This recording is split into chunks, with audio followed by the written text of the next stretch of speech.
कहानी का सिलसिला कुछ इस प्रकार से शुरू होता है कि एक छोटी सी बच्ची होती है और वो बार बार अपनी माँ को पुकार रही थी, बहुत तेज तेज रो रही थी आंसुओं से। लेकिन इसी बीच में जिस घर में उसकी माँ और वो बच्ची किराए पर रहती थी, उसका मकान मालिक आकर उस बच्ची को चुप कराता है और पूछता है कि तुम्हारी माँ कहाँ है। तो वो बच्ची बताती है कि माँ अंदर कमरे में है। जब वो मकान मालिक खिड़की से झांक कर या दरवाजा खोलकर उस कमरे में देखता है तो वो उस महिला को उस स्थिति में देख लेता है जिस स्थिति में उसको कभी भी नहीं देखना चाहिए था। दरअसल वो लड़की शादीशुदा थी और शादीशुदा होने के बाद भी वो औरत किसी गैर मर्द के साथ बिना कपड़ों के बिस्तर पर वो देख लेता है। और उस महिला को भी फिर ये पता चल जाता है कि इस इंसान ने हमको इस स्थिति में देख लिया है। हालांकि वो उसके हाथ पैर जोड़ती है कि प्लीज ये बात किसी को मत बताना, लेकिन वो मकान मालिक नहीं मानता है और उसके हस्बैंड को, उसके पति को फोन कर बताता है कि ऐसे ऐसे बात है, अगर तुम अपना घर बचाना चाहते हो तो बचा लो। राम राम, नमस्कार, सत श्री अकाल, जय हिंद। दोस्तों, मेरा नाम है जीत जैन और ये सच्ची घटना है उत्तर प्रदेश के मेरठ मंडल की।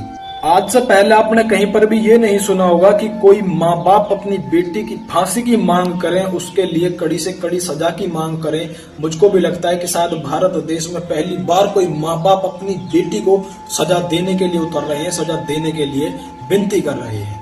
ये कहानी जो मैंने अभी आप सभी को सुनाई, वो महिला कोई और नहीं, वो महिला मुस्कान रस्तोगी ही होती है, जो कि अपने प्रेमी यानी साहिल के साथ में उसका मकान मालिक उसको स्थिति में देख लेता है। फिर उसके पति के पास में फोन कर सब कुछ बता देता है। हालांकि वो अपने पति से माफी मांग लेती है और अपने पति को किसी न किसी तरीके से मना लेती है और उसका पति यानी कि सौरभ राजपूत भी उसको वहां पर माफ कर देता है। अब आप सभी के मन में कहीं ना कहीं एक सवाल होगा कि आखिरकार रस्तोगी के माँ बाप अपनी बेटी की फांसी की मांग क्यों कर रहे हैं, उसको कठिन से कठिन सजा की मांग क्यों कर रहे हैं। लेकिन कहीं ना कहीं उसकी कड़ी इस बात से भी जुड़ रही है कि गलती एक बार माफ की जाती है, 2 बार माफ की जाती है, इससे ज्यादा गलती माफ नहीं की जाती।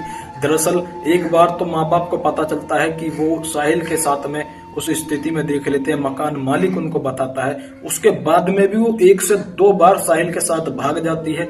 एक बार तो गुड़गांव में पुलिस वाले उसको पकड़ कर लाते हैं करीब 11 दिन के बाद। और जब पुलिस वाले उससे पूछते हैं कि तुम साहिल के साथ जाना चाहती हो या सौरभ के साथ रहना चाहती हो, तो वहां पर वो यही बता देती है कि आज के बाद मैं साहिल से नहीं मिलूंगी और मुझे सौरभ के साथ रहना है। उसने सौरभ राजपूत से भी लव मैरिज की थी। माँ बाप इस बात से भी गुस्सा थे।